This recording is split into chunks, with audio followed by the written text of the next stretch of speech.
Any exercise I did was mind-blowing. I would train like every day, better and better. I'm in the mirror, I'm scared of myself in the mirror. Even with the boycotts, the roster was still stacked. There was Tom Platz, who came in his all-time best shape. Then there was the perennially underrated Danny Padilla at the leanest he had ever been. Rounding up the favorites were potential challengers like Chris Dickerson, Roy Callender, and Jessup Wilcox. Coming back to the 1981 Mr. Olympia after a prolonged absence, never mind a career-threatening injury, was a big task. But in typical Franco form, he touted a massive upper body that looked like a throwback to his 1976 Olympia-winning physique. His lower body, however, was almost non-existent by the standards of elite bodybuilding competition. His legs were way out of proportion. His calves were still impressive, but his poor quads could not keep pace with his award-winning upper body. The thighs had come up in size from their atrophied state, but the separation and definition, always a struggle for him, were non-existent on stage. Adding to this problem was a very distracting case of gyno on one of his nipples, and amplifying the weaknesses in Franco's body was the strength of the hungry competition. Not wanting to pass up the opportunity for another shot at the contest that many people thought he should have won a year earlier, Chris Dickerson ignored the boycott and came in peak condition despite the lack of impressive thickness and mass that he demonstrated in Australia a year ago. His legs were still one of the best on stage, with complete development in the quads and outstanding calves. His physique was one of balance and symmetry, and the judges usually loved the package that Chris brought to the stage. Roy Callender was in the shape of his life, and he knew it. Always one of the thickest and most massive bodybuilders in the world. Roy was more ripped than ever before, and he was ready to pull off a major upset. Even though all the competitors were supposed to stay relaxed, Big Roy could not resist extending one of his massive thighs forward and proudly showing off the incredible quad separation. One of the biggest surprises of the contest was a shredded and ripped Danny Padilla. Danny was almost unrecognizable, as his genetically perfect body seemed completely devoid of fat. He dieted for this show like he had never dieted before. It was hard to believe it was the same Danny who had once devoured 24 donuts the night before a contest, and had actually chewed gum on stage as he easily won the 1977 AFAB Mr. America show. This year, however, his face was so gaunt, as the skin tightly stretched over his fat-free cheekbones, that the audience had to look closely to make sure this really was the giant killer in the flesh. The real surprise of the show, however, was none other than Tom Platz. As he stepped on stage, the audience gasped. Not since the appearance of the mythical Sergio Oliva had the audience witnessed such a marvel of mass and thickness. His famous legs looked remarkably even more massive, as the individual heads of the quadriceps each stood out as thick slabs of beef. However, it was his upper body that had the audience in shock. Tom looked like he had added at least 15 pounds of beef above the waist since his disappointing 9th place finish a year ago. His pecs were massive and full, and his thick, wide lats were among the best on stage.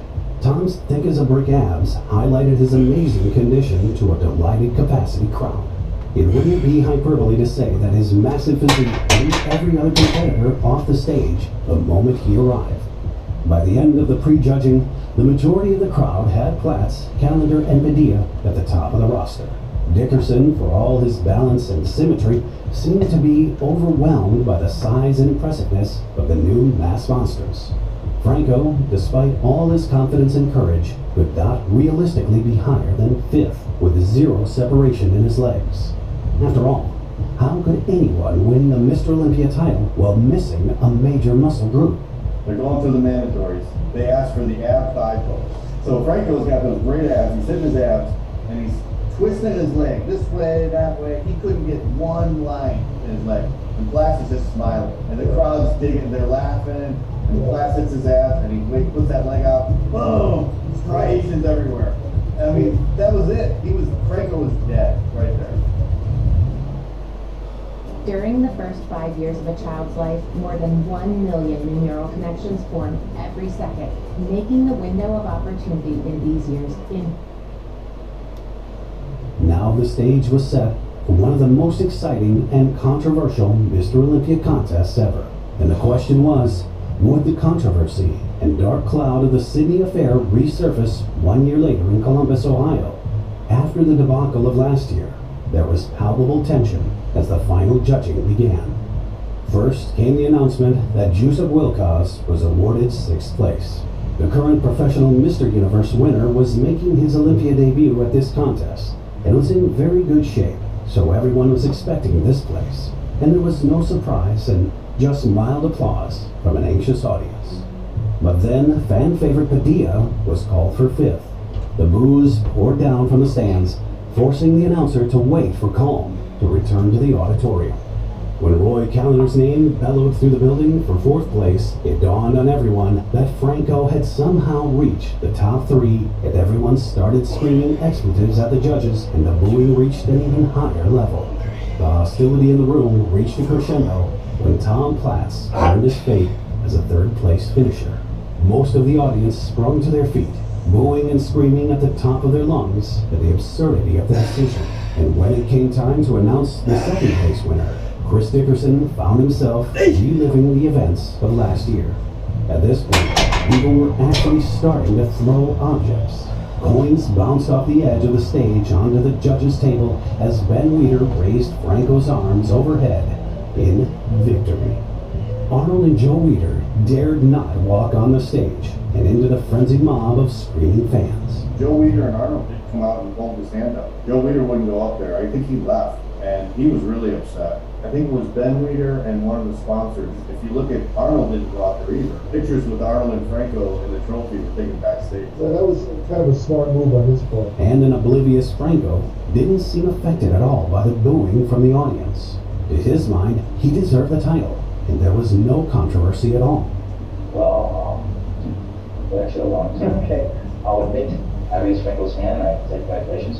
And I also admit when I went back to the dressing room and I punched the wall, and I hit this off. I didn't think it was appropriate to go out and call it this back. I didn't feel that was right. I was being aggressive. But I felt it was appropriate to shake his hand at the time. That's the way it happened, whatever else it happened. Where I just felt that I had to continue from where I was, and I felt that was a lofty position to take in 3rd place. I would capitalize upon that win. And I saw it. After the fallout of the controversial Olympia, no one came out looking better than Tom. Refusing to comment negatively on his placing, he acknowledged the positive contributions that both Arnold and Franco had made to the sport of bodybuilding. I had the option, a split-second decision. Should I punch Franco in the face? Should I walk off stage with the rest of the guys? Should I congratulate him? For some reason, God put in my head, go over and say, congratulate Franco. I'm not great of a sportsman, it just felt like it was the right thing to do at that time. Parlaying his uncrowned Mr. Olympia title into dollars, Tom traveled the world as the most popular bodybuilder on the planet over the next year. With each appearance, he seemed to get larger and more developed. Surely, he was on his way to a certain victory at the 1982 Mr. Olympia. Or was he? 81 to Olympia, all of a sudden I was locked into third place that year. That was my year. All of a sudden I'm doing more exhibitions than ever. Traveling to every country in the world, making more money as a bodybuilder, more money for something I enjoyed. I actually doing it. I had a dream. I was like, wow, I don't need to eat. I don't need to sleep. I can fly through time zones. Who cares? I'm training for Olympia. Olympia's fine. I'm sure 8 days to Olympia. And about 3 weeks before the show, I was training for the show in those conditions. It was too much intensity. My arm tore, bicep actually ruptured and pulled off the bone. Okay, I got a little sloppy. I was a little tired. My nutrition wasn't that good. The water variation was just out of the line. 2 weeks ago, I can't use my bicep at all. So I called Mike Minter. I said, Mike, show me how to use these stupid knowledge machines where you don't have to use your bicep. You can do pullovers like this without your biceps. Mike was kind of set down in the gym. He would show me everything I could do in the gym without using my biceps. But I went to the 82 Olympia in London. He'd start to roll up. I could hide it perfectly. Nobody knew it happened, but I made the mistake of telling somebody. I told Arnold. And Arnold told the judge. And this judge was that thing. So I went on stage. Tom, can you walk forward, please? Can you show me your left bicep? Oh my God. Okay, it's over. And the first award goes to the man in 6th place, Tom Platz, USA.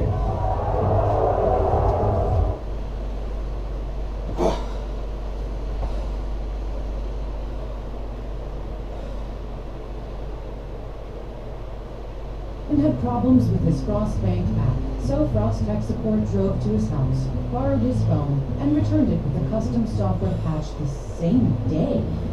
That slaps. I'm wowed and flabbergasted.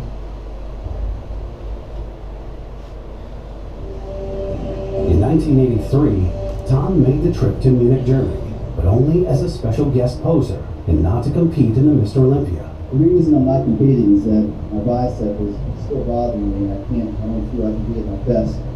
And I don't want to compete unless I'm at my best. I do want to say, like I always do, is that you give me the energy, give us all the energy to do what we do. And without you all, we could never be here. And I want to thank you for that. He resolved to make things better in 1984. However, this didn't go to plan.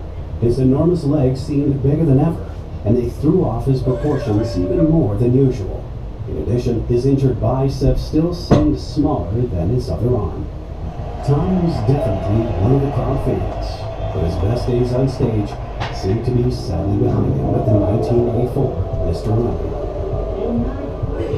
Contestant number 5, Tom Platt.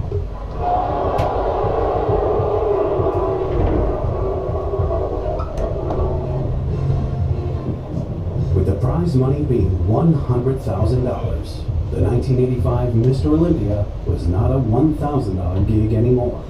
It was a prestigious contest that gathered the very best of bodybuilders around the world.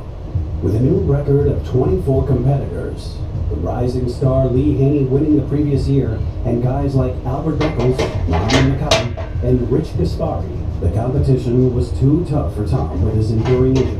He placed 7th, which was an improvement for last year, and it was evident that his bodybuilding career was coming to an end. Hi, welcome to the 22nd Mr. Olympia event. It's the most thrilling moment of your entire life. 86 Olympia. That's my lowest. But I was able to go out there. I was able to walk on the stage. People look at me, their eyes opened up. Everybody in the audience stood up and yelled some kind of word. And they yelled with their arms up. And nobody was on there.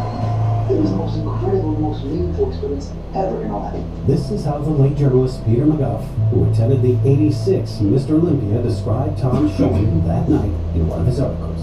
During the prejudging, every Platz movement threatened the foundations of the Veterans Memorial Auditorium.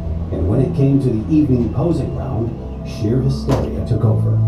Coming out to the familiar refrain of Ride Like the Wind, Tom, after a minute, went into his kneeling thinker's pose, whereupon the music changed to the gutsy thump of the Beatles' Twist and Shout. With the guttural tones of John Lennon screeching away, Eaglemania took over from Beatlemania, as Tom jumped from the podium right to the edge of the stage, hitting the audience with every pose in the book, and a few that weren't. After 3 encores, this wasn't a guest spot, remember, it was a contest. The Eagle glided off, leaving a satiated audience gasping for breath. I've never seen or heard anything like it. Despite getting by far the most riotous reception of the night, Tom eventually finished 11th. And at that point, everyone was unaware it would be his last Mr. Olympia contest. In 1987, Tom would attempt to gain a top 3 placing at the Detroit Pro Championships to qualify for that year's Olympia. However, he finished 6th in a contest won by Mike Ashley, and just like that, the career of one of the most intense and charismatic bodybuilders ever was over. There was a time where you get a little depressed. When you lose something that is so important to you, and it was a personal choice, but it's time to get out. Nobody said retire. I chose to retire. But it was time. Every decade, a new generation of guys come up, and like, it's time to get out. I not do what I do. It's for me getting the energy from you. I just want to say thank you for giving me the energy.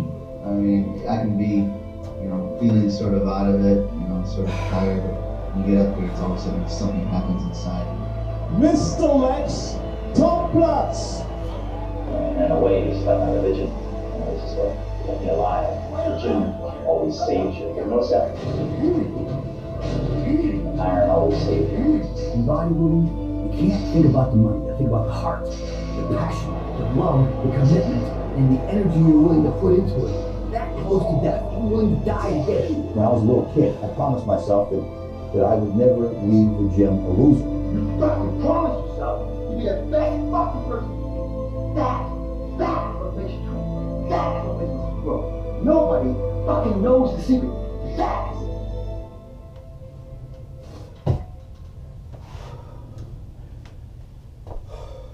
George and Junior are fed up. They weren't planning on having to replace their brakes today, but they went to AutoZone, where a friend...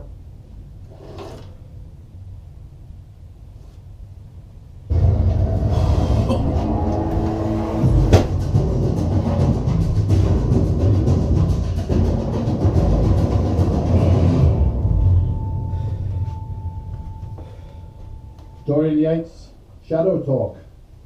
That's my podcast, and very happy to have you on, Tom. As soon as I thought about doing my own podcast, you was like the first name that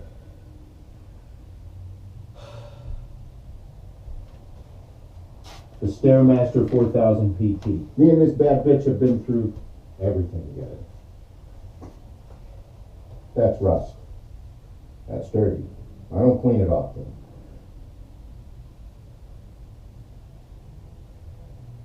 Deep.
The game day deals on Uber Eats. This week, free medium 2-topping pizza from the...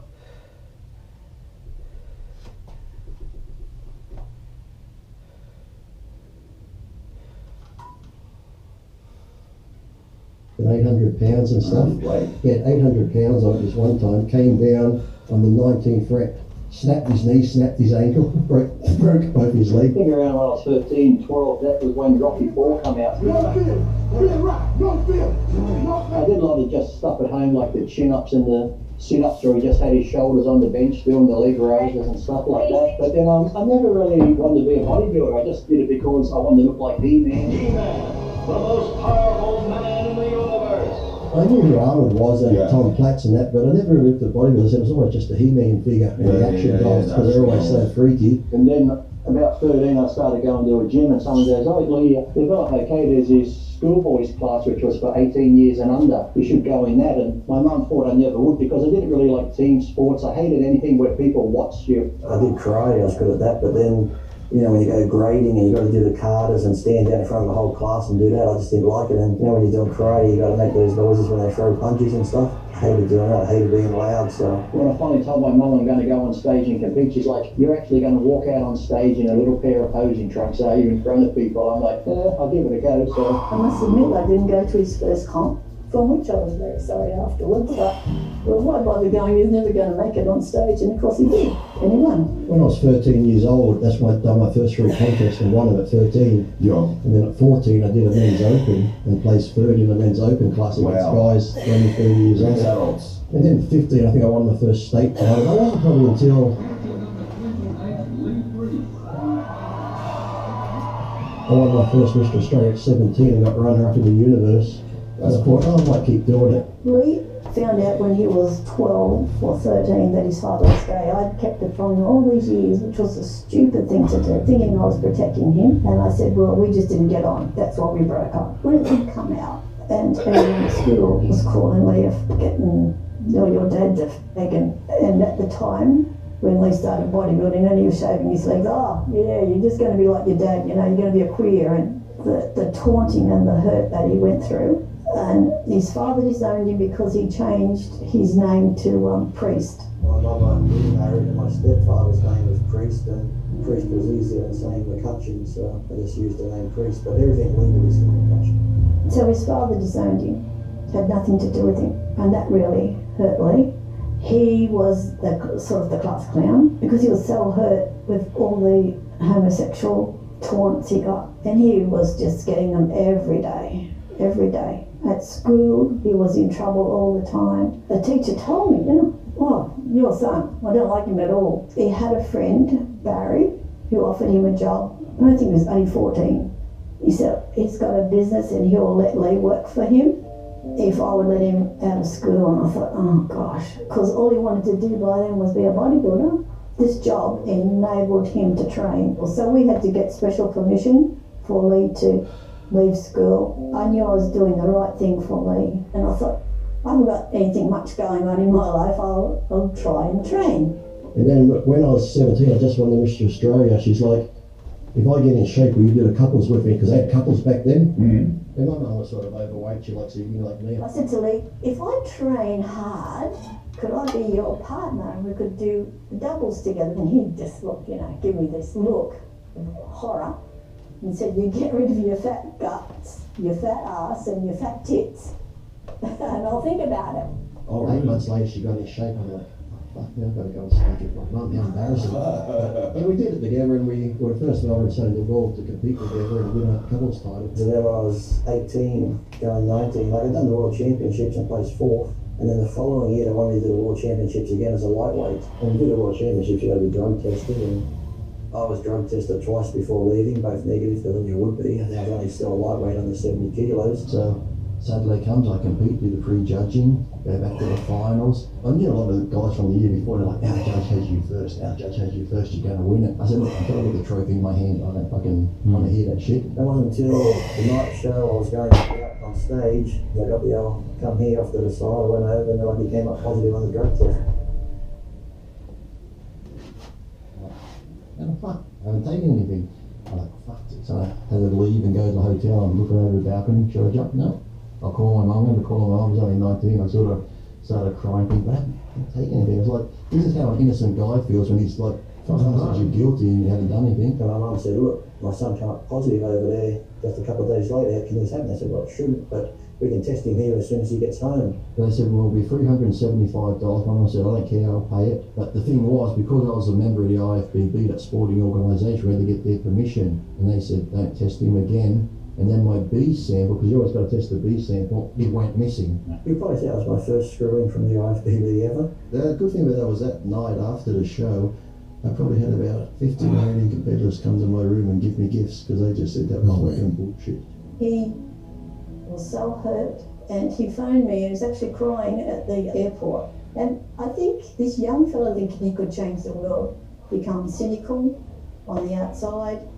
He was so hurt. He was. Introducing Lingo. You guys, I am so excited to share this with you because it's a 24/7 glucose monitor that I'm about to pop on. You know, glucose is a powerful signal to your body's response to food, which translates that data into unique insights exclusively for you to help you build. Devastated. So I get back to Australia, my mum had this trophy made for me saying world champion. I said, well, that's nice, but then the newspapers are saying Lee Priest drug cheat. I'm like, oh. So at 19, because I've been living, I moved out of home, was living out the back of a gym. I cleaned the gym at night and cleaned factories at night from like 10 at night to 4 in the morning to make money. I just had this room at the back of the gym and stuff, and I'm just sitting there and I was just thinking, shit, I shouldn't be living in a gym. I probably should have had a pro card now. I'm out getting baked beans out of the tin. How much lower can I get? Oh, man. This I'm gonna fuck my wrist. It stung that bad, that's what snapped me out of it. Maybe not. You better come to the hospital. Just like you. Yeah. Well, I won the Mr. Australia when I was 17. They said I was too young to turn professional. Anywhere else, if you win the national title, you turn professional. So they denied me a pro card, so I won it again when I was 18, won it again at 19.